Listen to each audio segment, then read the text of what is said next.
John Morrison had never been inside a building this large.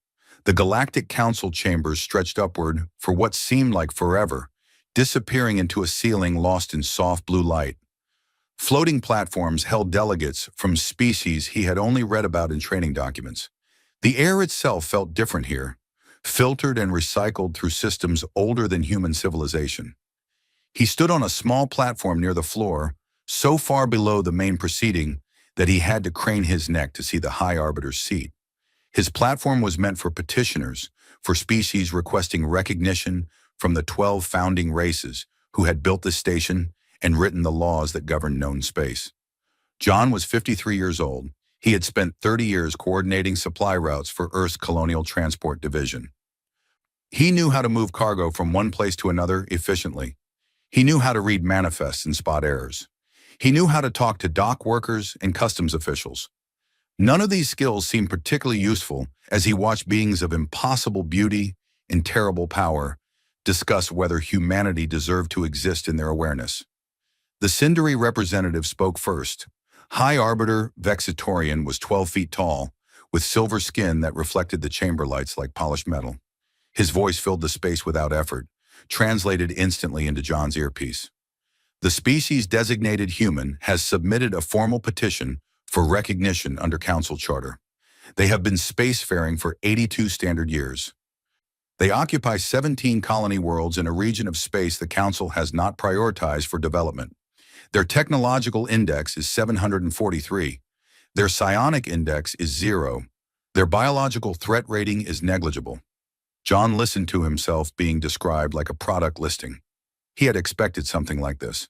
The briefings on Earth had made clear that humanity was not applying from a position of strength. They were small. They were new. They had nothing the Council needed. What the briefings had not prepared him for was the complete disinterest in the eyes of the delegates above him. They were not hostile. They were not curious. They simply did not care. He was a formality to be processed and forgotten. A delegate from the Valanthi Consortium spoke next. She was slender, with deep purple skin and eyes that held no pupils. Her voice was melodic, almost kind, which somehow made her words worse. The assessment committee has reviewed humanity's petition thoroughly. We find no compelling reason for elevated status. Their colony worlds produce nothing we cannot obtain more easily elsewhere. Their military capacity consists of converted civilian vessels. They have no unique cultural or technological contributions to offer. We recommend Category 7 designation with standard observer privileges. Category 7. John had memorized the classification system. Category 7 meant humanity would be recorded in the archives and then forgotten. No trade agreements, no mutual defense obligations, no voice in any decision that mattered. They would be allowed to exist in their corner of space as long as they did not bother anyone important. The High Arbiter looked down at John's platform. Does the petitioner wish to speak before we proceed to vote? John had prepared remarks. He had practiced them during the long journey from Earth. They were dignified and humble, thanking the Council for their consideration and expressing hope for future cooperation.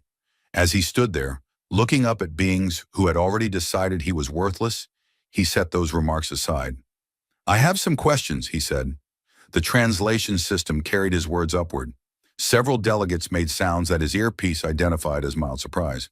Questions are irregular at this stage of proceedings, Vexitorian said. The petition has been reviewed. The assessment is complete. I understand, John said. I just want to make sure I understand how things work here. For my report back home. The High Arbiter gestured with one long silver hand. Proceed. Briefly. John pulled a small notebook from his pocket. He had been keeping notes since he arrived at Nexus Prime 3 days ago. He flipped to a page near the beginning. I noticed that supply ships dock at bays on the station's lower ring. From there, goods are transported to the upper levels using internal lift systems. The average transit time from dock to distribution center is about 14 hours. Silence. The delegates looked at each other. This was not what they had expected. Is there a question? Vexitorian asked. Why 14 hours? John said. I walked the route myself. It should take 2 hours at most. The lifts aren't slow. They're just scheduled inefficiently. There are 3 bottlenecks where cargo waits for authorization from different administrative offices. Each office has its own queue. None of them talk to each other. More silence. Then a sound that might have been laughter from somewhere high above. A delegate from the Morrison collective leaned forward on his platform.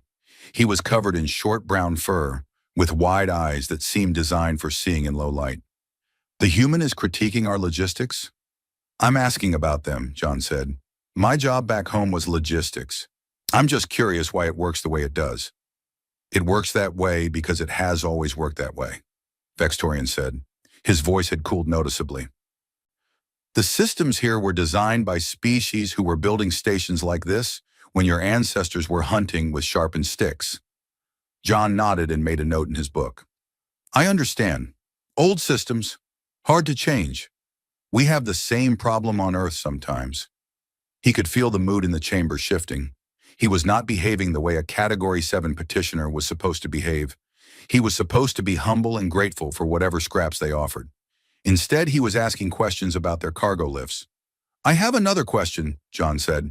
I was looking at the public trade records in your archives. The Rathani Confederation imports a lot of processed grain from Sindari agricultural worlds, about 8 million tons per standard year. But the shipping manifests show the grain traveling through 3 different transfer stations before it reaches Rathani space. Each transfer adds handling fees and transit time. There's a direct route that would cut the journey in half. Why doesn't anyone use it? The Rathani delegate, a being with green scales and 4 arms, shifted on her platform.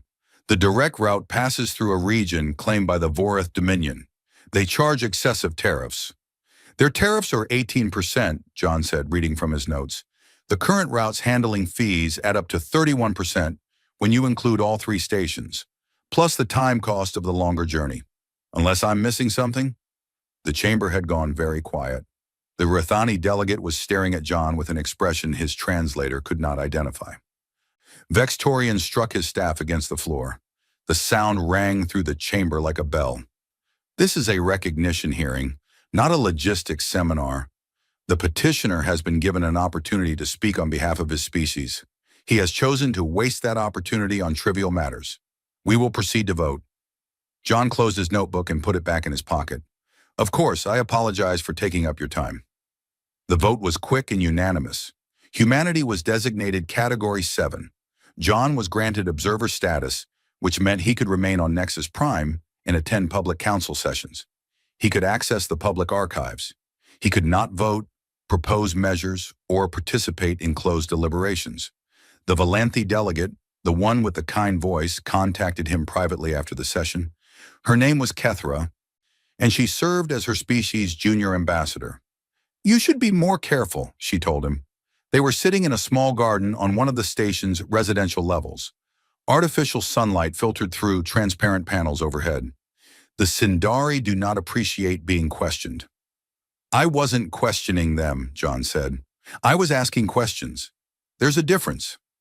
Kethra made a sound that his translator identified as skeptical amusement.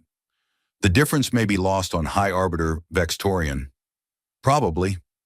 John was looking at a vine that had wound its way around a support column. It was not a species he recognized. How long have you been here? On the station? 40 years. The Valanthi are a patient people. We have learned to work within the council's systems. And has it worked?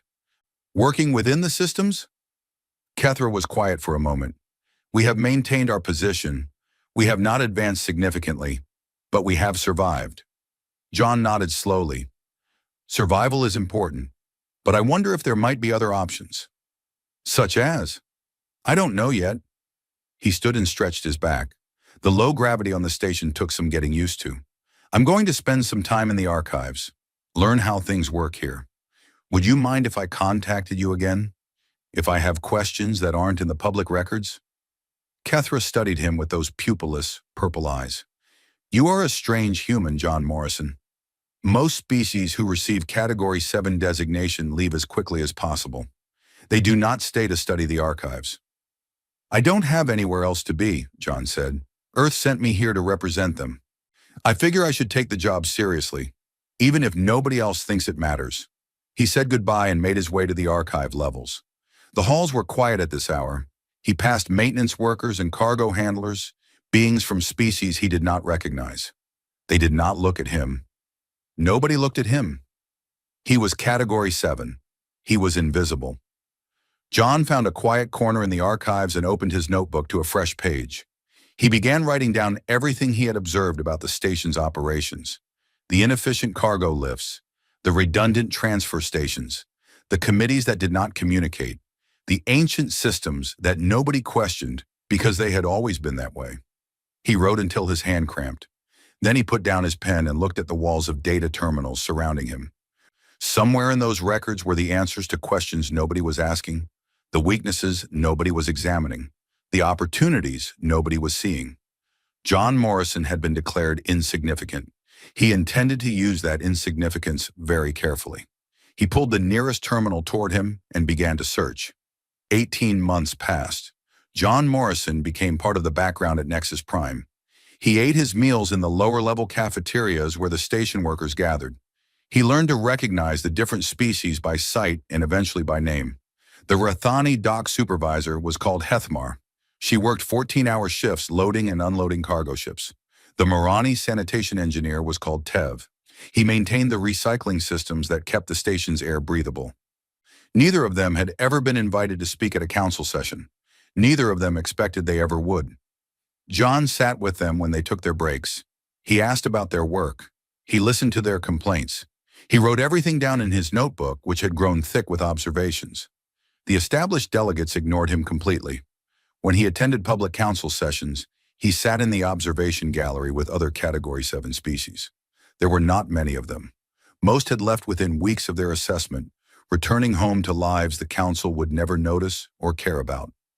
The ones who remained were like John, quiet watchers taking notes that nobody requested and filing reports that nobody read. John filed reports too. He sent them back to Earth's colonial authority every month. He described the council's procedures, its political alignments, its ancient rivalries. He mapped the relationships between species, who depended on whom for what resources, where the pressure points were hidden beneath centuries of accumulated protocol. The colonial authority acknowledged his reports with brief messages. They did not seem to know what to do with the information. Humanity had no leverage at Nexus Prime. John's observations were interesting, but apparently useless. He kept sending them anyway. In his 14th month on the station, a crisis developed. The Rathani Confederation's primary agricultural world suffered a blight that destroyed 60% of their grain harvest. Food reserves would sustain them for perhaps 6 months. After that, their people would begin to starve.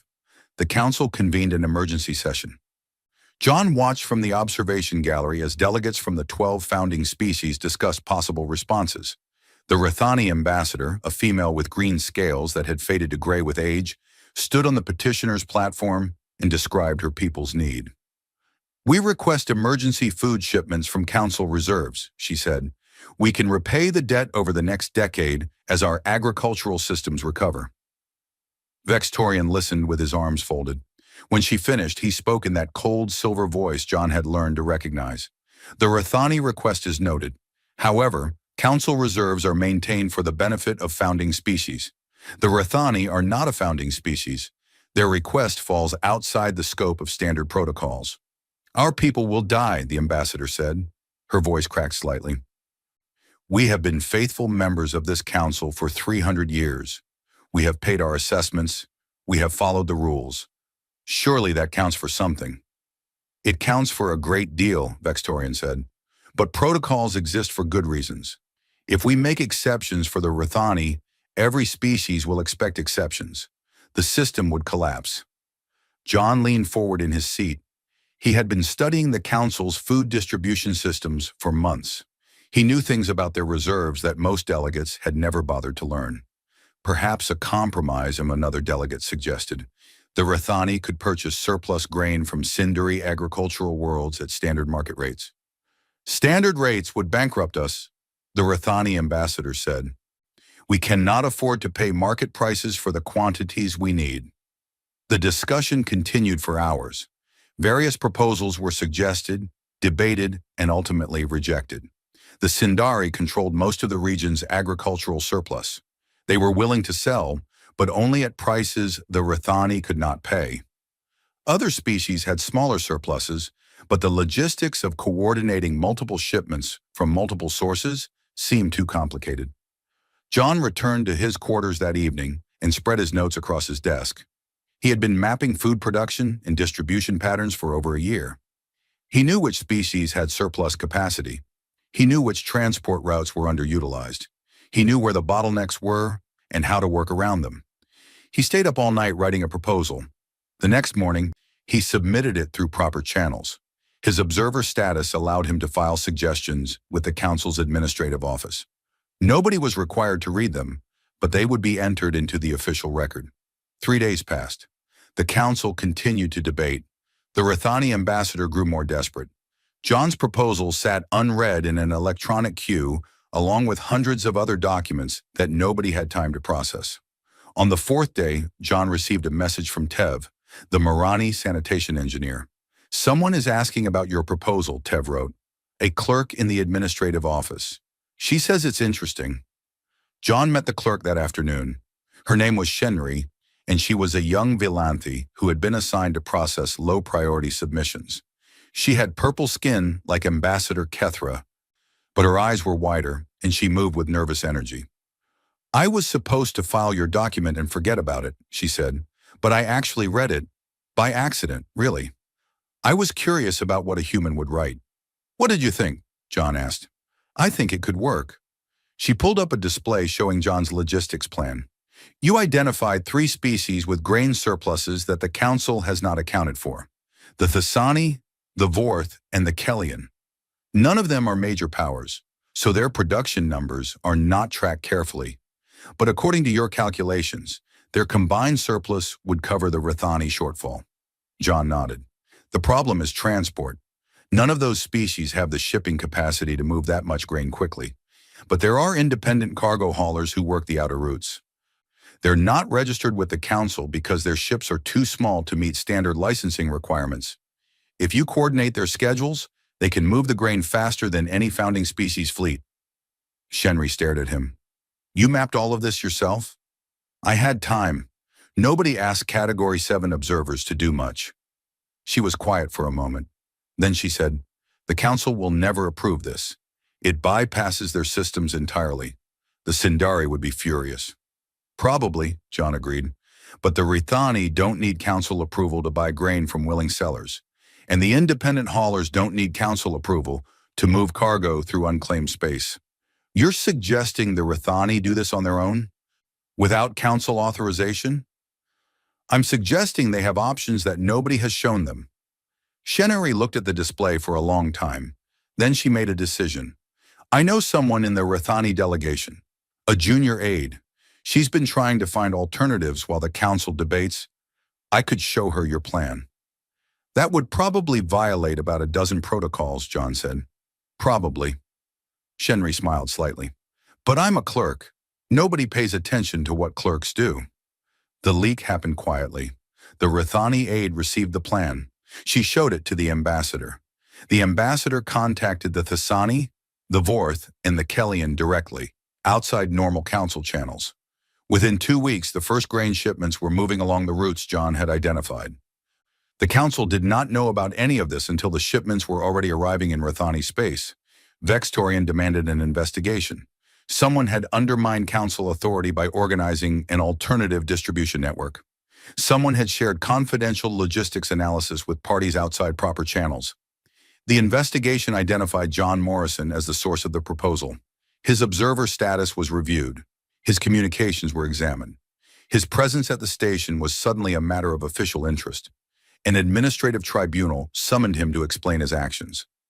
John stood before a panel of mid-level functionaries in a small hearing room far below the main Council chambers. The charges were technical violations of observer protocols. The potential penalty was expulsion from Nexus Prime. "You submitted a proposal through proper channels," the lead functionary said. She was Sindari, though far less imposing than the High Arbiter. "However, that proposal was shared with parties outside the Council review process. Do you deny this?" "I submitted the proposal," John said. "I don't know how it reached the Rithani. I assumed it would sit in a queue until someone eventually got around to rejecting it. But you hoped it would be leaked." I hope someone would read it. The functionary consulted her records. Your proposal has caused significant disruption to established trade patterns. 3 minor species are now selling grain directly to the Rithani without council oversight. Independent cargo haulers are operating in regions that were previously underutilized. The Sindari hegemony has formally complained about revenue losses from their agricultural exports. John kept his expression neutral. The Rithani people are not starving. Isn't that a good outcome? The outcome is not the issue. The process is the issue. You are an observer. You are not authorized to influence policy. I didn't influence policy. I wrote a document. Someone else decided what to do with it. The tribunal deliberated for less than an hour. They found that John had technically complied with observer protocols by submitting his proposal through proper channels. The leak itself could not be directly attributed to him. However, his continued presence on the station was noted as a potential concern. He was allowed to stay. He was warned not to involve himself in council affairs beyond his observer mandate. John thanked them for their time and returned to the archives. That evening, Ambassador Kethra contacted him. She had not spoken to him in months, though he knew she had been watching his activities. That was dangerous, she said. The Sindari do not forget when someone embarrasses them. I didn't embarrass anyone. I just wrote a logistics plan. A logistics plan that saved the Rithani and cost the Sindari millions in grain sales. They will be watching you now. John shrugged. Let them watch. I'm Category 7. What can they do to someone who officially doesn't matter? Kethra studied him for a long moment. What are you really doing here, John Morrison? You're not a diplomat. You're not a spy. You're a cargo coordinator from a species nobody takes seriously. Why are you still here? John considered his answer carefully. He had been thinking about this question himself. I'm watching, he finally said, and I'm learning what everyone else takes for granted. The systems here are old. The people in charge have stopped asking whether they work well. They just assume they work because they've always worked. But they don't work. Not really. Not for everyone. And what do you plan to do about that? I don't know yet. He looked out the window at the endless stars beyond the station. But I'm going to keep taking notes. And when the time is right, I'm going to show people that there are other ways to do things. Better ways. If they're willing to look. Kethra said nothing for a while. Then she reached across the table and touched his hand briefly, a gesture of respect among her people. I think I underestimated you, she said. Most of us did. That's all right, John said. I'm used to it. 3 years had passed since John Morrison first stood on the petitioner's platform and asked questions about cargo lifts. The galaxy had changed in ways that most council delegates had not yet noticed. The change happened slowly, quietly, in places where founding species rarely looked. Minor worlds began trading with each other directly, using routes that bypassed council-monitored corridors. Independent cargo haulers formed loose cooperatives, sharing schedules and splitting costs. Species that had never spoken to each other discovered they had common problems and complementary resources. At the center of this quiet transformation, though he would never have described himself that way, was John Morrison. He still lived in the same small quarters on Nexus Prime's lower levels. He still ate meals with dock workers and maintenance crews. He still filed monthly reports to Earth's colonial authority, though his reports had grown longer and more detailed over the years. The authority had begun paying closer attention. His network now included contacts from 43 different species. Most of them were like him, overlooked people doing overlooked jobs who had discovered that someone was willing to listen to them and take their concerns seriously. Clerks and cargo handlers and junior diplomats and sanitation engineers. The people who kept the galaxy running while the council debated procedure. John had not tried to build a network. He had simply talked to people, asked questions, and offered suggestions when he saw obvious problems.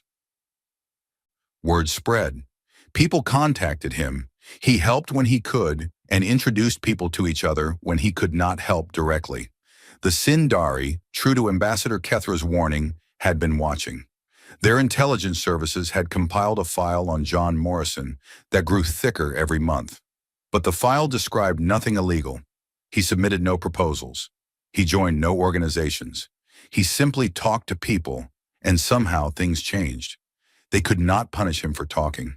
The crisis that finally brought everything into the open began with the Morrison Collective. The Morrison were an old species, older than the Sindari, though far less powerful. Their world was cold and dark, orbiting a dying star. They survived by trading a rare mineral called vethrite, which was essential for the construction of faster-than-light drives. Without vethrite, interstellar travel would be impossible. For centuries, the Morrison had mined vethrite from deposits in their own system. Those deposits were nearly exhausted. The largest remaining vethrite reserves lay in territory controlled by the Sindari hegemony. The Sindari had been patient. They knew the Morrison would eventually need access to their vethrite.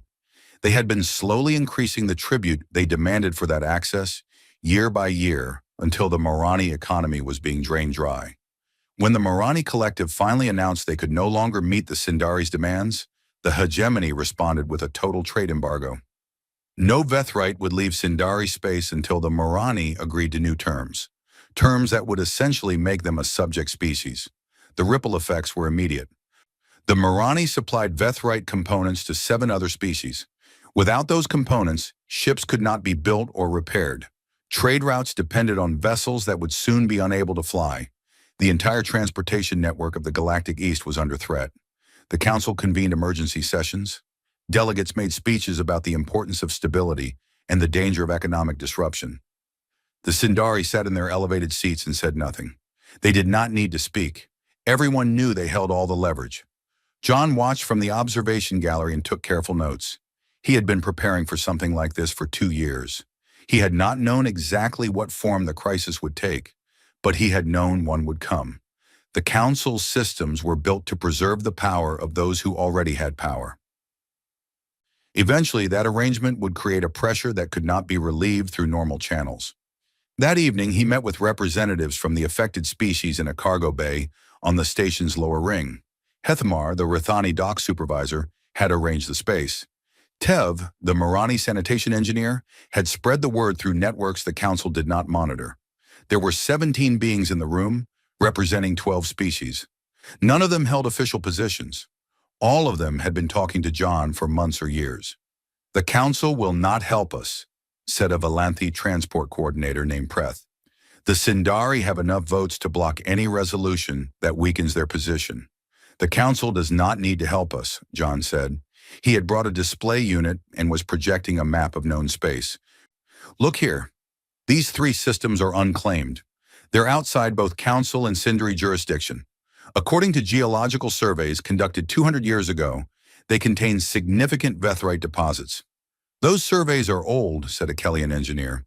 "The deposits might not be as rich as estimated." "They might not," John agreed. "But even if they contain half of what the surveys suggest, they would be enough to replace Morrison production for decades. The question is whether anyone is willing to develop them." The room was quiet. Everyone understood what John was suggesting. Independent mining operations outside Council oversight. Direct trade relationships without Sindari approval. A parallel system that would compete with the established order. "This would mean war," Preth said softly. "The Sindari would never allow it." "Would they go to war over unclaimed rocks and systems they've ignored for 200 years? John asked. "The hegemony is powerful, but they're not foolish. They understand cost and benefit. If the deposits are developed before they can object, they'll be forced to choose between an expensive conflict and accepting the new reality. And who will develop them? We don't have the resources. We don't have the ships."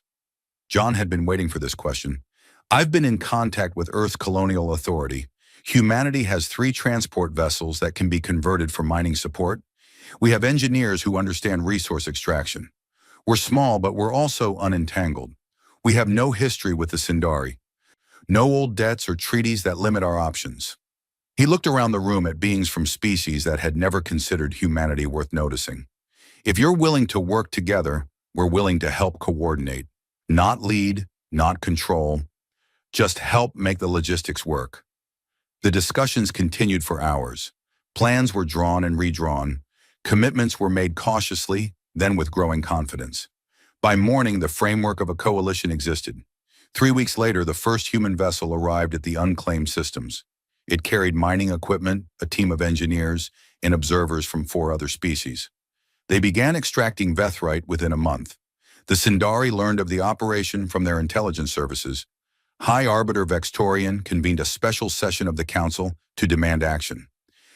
A group of minor species coordinated by the human observer has established illegal mining operations in neutral space, he announced to the chamber. This is a direct challenge to Council authority and Sindari sovereignty. The systems are unclaimed, Ambassador Kethra responded. She had become one of the coalition's public voices over the past weeks. No council rule prohibits development of unclaimed territory. The resources in those systems were reserved for future council allocation. Reserved by whom? There is no record of any formal claim. The Sindari ignored those systems for 2 centuries. Now that others have found value in them, you suddenly discover a historical interest? The chamber erupted in arguments. Delegates who had been silent for years suddenly found their voices. The Sindari alliance, which had seemed unbreakable, showed cracks as member species calculated whether their interests aligned with the hegemony's demands. No resolution was passed. The coalition's mining operations continued. Within 6 months, Vethrite was flowing through new channels. The affected species could repair their ships. Trade routes recovered. The Morani, still under Sindari embargo, found new partners willing to provide what the hegemony had denied them. Vextorian requested a private meeting with John Morrison. They met in a small conference room, just the 2 of them. The High Arbiter had to bend his silver body nearly double to fit through the doorway. His presence filled the space, overwhelming and cold. "You have caused a great deal of trouble," Vextorian said, "for someone who was supposed to be insignificant." John sat calmly in his chair. He had expected this conversation eventually. "I haven't caused anything," he said. "I connected people who had problems with people who had solutions. The trouble was already there. I just helped others see it. You understand that the hegemony will not forget this. You have made enemies who will outlive your species. Maybe the hegemony will recognize that the galaxy is changing and adapt accordingly. The Sindari are intelligent. They understand when the ground shifts beneath them." Vextorian's expression was unreadable. His silver face showed no emotion that human eyes could interpret. "What do you want, John Morrison? Power? Wealth? Recognition?" "I want things to work better," John said simply. "I want species that have been ignored to have voices. I want systems that serve everyone, not just those who were powerful when the rules were written. I want the galaxy to be organized according to sense rather than inertia." "You are describing the destruction of everything the Council has built. I'm describing improvement. The Council doesn't have to be destroyed. It just has to change, evolve, include more voices and serve more interests. The choice belongs to the founding species. They can adapt or they can be left behind." Vextorian stood to his full height, towering over John in the small room. "This is not over," he said. "No," John agreed. "It's just beginning." The High Arbiter left without another word. John remained in his chair, looking at the empty space where the most powerful being in the galaxy had stood. He pulled out his notebook and wrote a single line. "They're listening now." Then he returned to the archives to continue his work. The investigation into John Morrison's activities took 6 months. Sindari intelligence officers examined every communication he had sent, every person he had spoken with, every document he had accessed in the archives. They compiled a record of his movements that stretched back to his first day on Nexus Prime. When the investigation was complete, High Arbiter Vextorian convened a special session of the full council. John was summoned to appear not as an observer, but as a subject of formal inquiry. He stood on the same petitioner's platform where he had first been declared insignificant nearly 4 years earlier. The chamber looked the same. The floating platform still held delegates from the 12 founding species. The artificial light still filtered down from somewhere above. But everything else had changed. The observation gallery was packed. Representatives from dozens of species had requested permission to attend. Many of them were members of the coalition John had helped build. They watched in silence as Vextorian presented the findings of his investigation. The human-designated John Morrison has engaged in systematic interference with Council operations, the High Arbiter announced. His silver voice echoed through the chamber. He has cultivated contacts among station personnel in violation of observer protocols. He has shared strategic information with parties outside council authorization. He has coordinated economic activities designed to undermine Sindari commercial interests. John listened calmly. He had expected something like this. The Sindari needed to reassert their authority. He was a convenient target. The evidence is extensive, Vextorian continued. Over 400 separate communications with non-authorized parties. 12 documented instances of information sharing that bypass council review. Direct involvement in establishing unauthorized mining operations in previously unclaimed systems. He paused for effect. We recommend immediate expulsion from Nexus Prime and formal sanctions against the human species for harboring a disruptive agent. The chamber buzzed with reaction. Delegates consulted with each other. The Rithani ambassador, the same one John had helped during the grain crisis, rose from her platform. Point of order, she said. The human observer submitted all his proposals through proper channels. The council's own records show this. If those proposals were subsequently shared by others, how is that his responsibility? Intent is clear from the pattern of behavior, Vextorian replied. He designed his submissions to be leaked. He cultivated relationships specifically to facilitate unauthorized distribution. That is speculation about motivation, not evidence of wrongdoing. Another delegate spoke, from a species John did not immediately recognize. The mining operations the High Arbiter references were established in unclaimed space. No council rule was violated. The Sindari's complaint is that they were outmaneuvered, not that any law was broken. More voices joined the discussion. The chamber became chaotic. Vextorian struck his staff against the floor repeatedly, trying to restore order. John raised his hand. The gesture was so simple, so human, that it somehow cut through the noise. Delegates fell silent, curious to hear what the subject of their debate would say. May I speak? John asked. Vextorian's silver face twisted into something that might have been contempt. The subject of inquiry wishes to address the council. How irregular, and yet perhaps instructive. Speak, human. Explain yourself. John took a breath. He had prepared remarks, as he had years ago. This time he intended to use them. High Arbiter, delegates, I stand before you accused of interference. The evidence presented shows that I talked to people, asked questions, made suggestions, and helped connect those who had problems with those who had solutions. If that is interference, then I am guilty. He paused, looking up at the rows of floating platforms. But I would ask you to consider what I was interfering with. The Rithani were starving while the council debated procedure. The Morani were being strangled by tribute demands while the founding species calculated advantage. Dozens of species have been ignored, marginalized and exploited by systems that were designed centuries ago to benefit those who already held power. These are policy debates, not matters for a Category 7 observer, Vextorian interrupted. You're right, John said. They are policy debates, debates that the council has refused to have, debates that the founding species have blocked because change threatens their position. So I did something very simple. I helped people talk to each other. I showed them that they had options beyond accepting whatever the council offered. He pulled his notebook from his pocket, the same leather-bound book he had been carrying since his arrival. This notebook contains 4 years of observations. Every inefficiency in council systems, every bottleneck in station operations, every trade route that serves political interests rather than practical needs. Every minor species that has been denied a voice because they lack the wealth or the weapons to demand one. He held up the notebook so the delegates could see it. I am not a diplomat. I am not a spy. I am a logistics coordinator from a species you declared insignificant. I looked at your systems and I saw that they don't work. Not for everyone, not fairly. So I did the only thing I know how to do. I tried to make things more efficient, more connected, more responsive to the needs of all species, not just the powerful ones. The chamber was absolutely silent. You can expel me, John continued. You can sanction humanity. You can try to dismantle the coalition that is formed. But you cannot unlearn what has been learned. The species you have ignored for centuries now know that they have choices. They know they can work together. They know the council's authority is not absolute.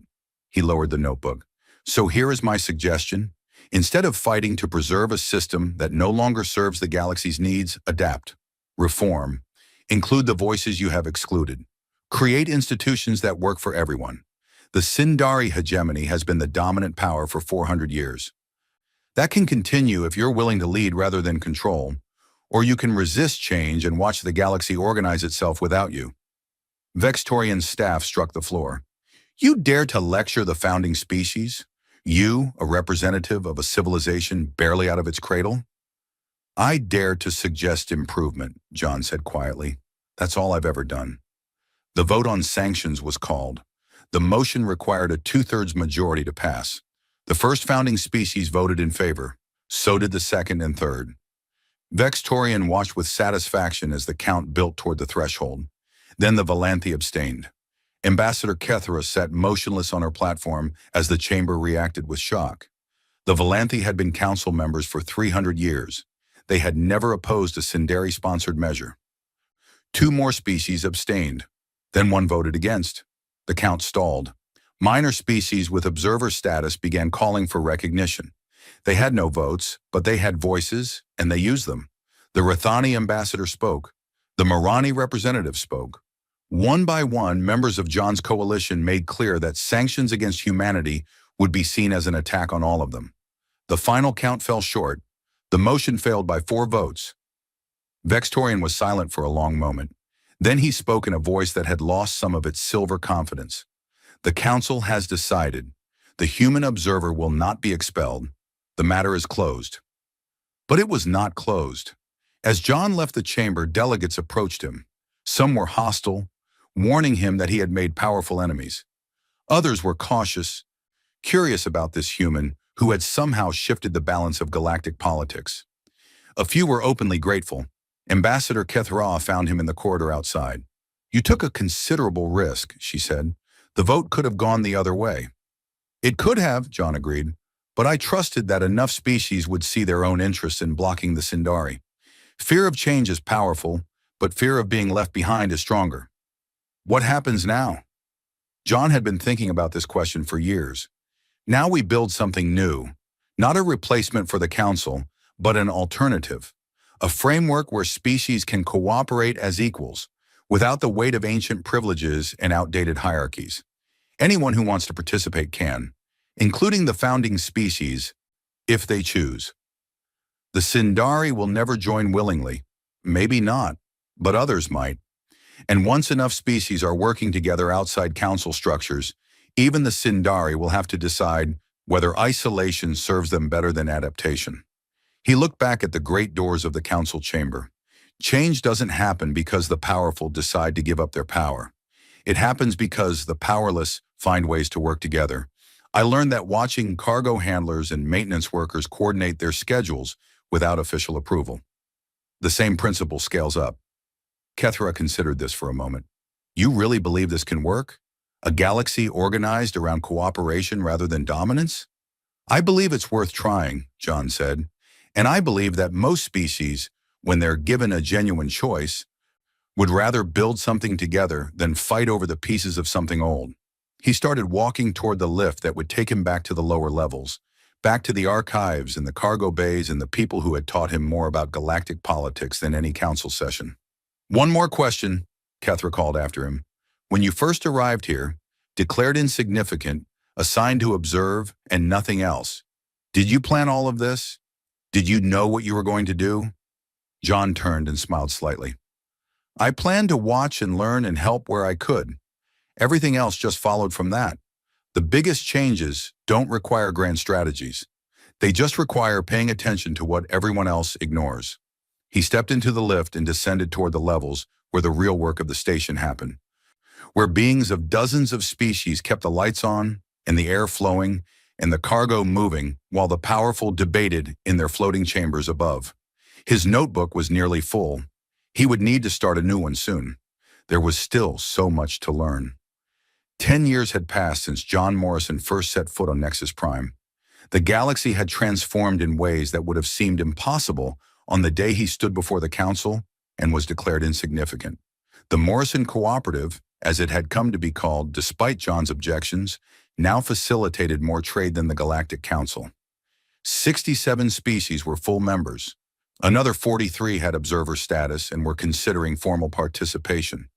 The network operated on principles John had learned managing supply routes on Earth: transparency, mutual benefit, redundancy, and the understanding that everyone's prosperity depended on everyone else's stability. The council still existed. It still met in the same great chamber with its floating platforms and filtered light. But its monopoly on galactic governance had ended.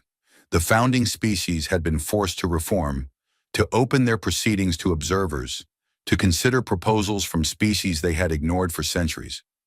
The Sindari hegemony remained powerful, but its dominance had faded.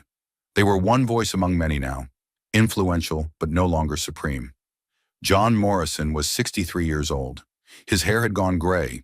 His joints ached in the morning, a consequence of too many years in artificial gravity that never quite matched Earth's pull. He still lived in the same small quarters on Nexus Prime's lower levels, though he could have had any accommodation he wanted. He still ate meals in the cafeteria with dock workers and maintenance crews. The delegation from Earth arrived on a Tuesday.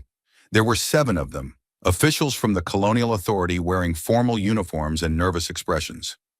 Humanity had grown considerably since John's arrival. 42 colony worlds now, with a genuine military and diplomatic corps. Earth was no longer Category 7. The Council had been forced to reclassify humanity 3 times as their influence grew. The delegation's leader was a woman named Chen, a deputy director in the Authority's External Relations Division. She had reviewed John's monthly reports for years. She had come to offer official recognition of his contributions. "The Colonial Authority wishes to honor you," she told him in his small office. Stacks of notebooks covered every surface, years of observations and analyses and plans. "We're proposing to name the cooperative's new headquarters after you, the Morrison Center for Interspecies Relations. It would be located on the station's upper ring, a proper facility with conference rooms and diplomatic suites." John was quiet for a moment. He looked out his window at the cargo bays below, where beings of a dozen species were loading and unloading ships, just as they had been doing since before he arrived. "I appreciate the thought," he said, "but I would prefer you didn't." Chen looked surprised. "Sir, your accomplishments deserve recognition. You changed the course of galactic history. A single human, working alone, reshaped the political landscape of known space." "I didn't work alone," John said. "That's the whole point. I never did anything by myself. I listened to people. I connected them with each other. I helped them see possibilities they had overlooked. Every success the cooperative has achieved belongs to the species and individuals who did the actual work." He stood and walked to a shelf where he kept certain items. One was a small ceramic cup, chipped and worn. "Do you know who gave me this?" he asked. "A Rathani cargo handler named Hethmar. She was the first person on this station who shared a meal with me. She taught me how the docks actually operated, what the real problems were, who to talk to when official channels failed. Without her, I would have spent my observer posting sitting in the gallery and filing reports nobody read." He set the cup down gently. "If you want to name the headquarters after someone, name it after her, or after Tev, the Marani engineer who maintained the recycling systems and knew more about station infrastructure than anyone on the council, or after Shenri, the clerk who risked her career to share my proposal with the Rathani during the grain crisis." Chen was silent, uncertain how to respond. "The galaxy doesn't need heroes," John continued. "It needs people who pay attention to each other, people who listen, people who help without expecting recognition. That's what made the cooperative possible. Not me, not any individual. Just thousands of ordinary people deciding to work together instead of accepting that things had to stay the way they were." The delegation left that afternoon with a promise to consider his suggestions. John returned to his work, reviewing reports from cooperative members and preparing notes for a coordination meeting scheduled for the following week. Ambassador Kethra visited him that evening. She had risen considerably in Valanthi society over the past decade, becoming the senior representative to both the council and the cooperative. Her purple skin had darkened with age, and her eyes held depths of experience that had not been there when they first met. "You turned down another honor," she said. It was not a question. Word traveled fast on Nexus Prime. "I turned down a misunderstanding," John replied. "They want to make me a symbol. Symbols are dangerous. They make people think change comes from exceptional individuals rather than collective effort. Some exceptional individuals do matter. Everyone matters, that's the point. He gestured at the station around them. You know how many species contributed to building this place? Hundreds. Thousands of engineers and workers and designers over generations. The council tried to claim credit for all of it, but they were just administrators. The real work was always done by people nobody remembers. Kethra smiled slightly. You sound like a philosopher now, not a logistics coordinator. Same thing, really. Logistics is just philosophy applied to cargo. How do you move things from where they are to where they're needed? How do you coordinate different parties with different interests? How do you build systems that work for everyone instead of just the powerful? The questions are the same whether you're moving grain or governing civilizations. They sat in comfortable silence for a while. Outside, ships came and went. The station hummed with the business of 100 species working together. What will you do now? Kethra asked eventually. The cooperative runs itself. The council has adapted. The galaxy is stable. Your work seems complete. John pulled a fresh notebook from his desk drawer. It was empty, waiting to be filled. There's always more to learn, he said. More inefficiencies to identify. More connections to make. More people being overlooked who have important things to say. He opened the notebook to the first page and wrote a date at the top. Besides, a new human representative arrived yesterday. Young woman, fresh from Earth. The authority assigned her to some minor posting in the cooperative's administrative division. She looked nervous and overwhelmed. Let me guess, Kethra said. You're going to befriend her. I'm going to show her around the archives, introduce her to some people worth knowing, help her understand how things actually work here versus how they appear to work. Creating your replacement? John shook his head. Creating another observer, someone who pays attention. The galaxy needs people like that. It always will. The next morning, he found the young representative in the lower archives, looking lost among rows of data terminals. Her name was Sarah, and she had been told her posting was a dead-end assignment, a place for junior staff who lacked the connections for better positions. John remembered feeling the same way, long ago. The archives can be overwhelming at first, he said, approaching her. There's more information here than any single person could process in a lifetime. The trick is knowing where to start. Sarah looked at him with surprise. She had heard stories about John Morrison, of course. Everyone had, but she had not expected to encounter him here, in the dusty lower levels where nobody important came.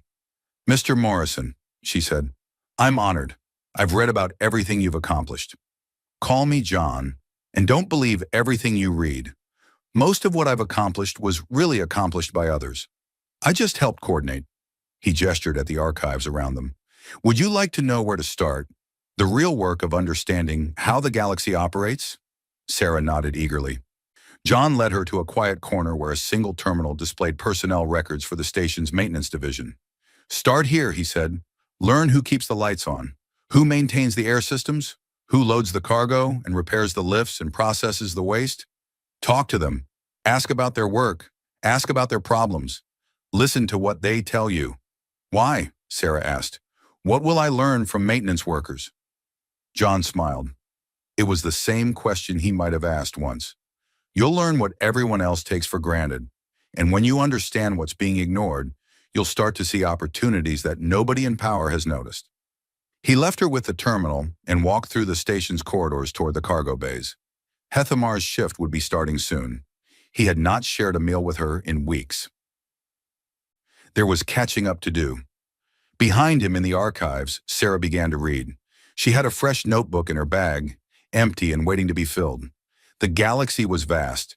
There was always more to learn, and somewhere on Nexus Prime, overlooked by the powerful and ignored by the histories, the next change was already beginning to take shape.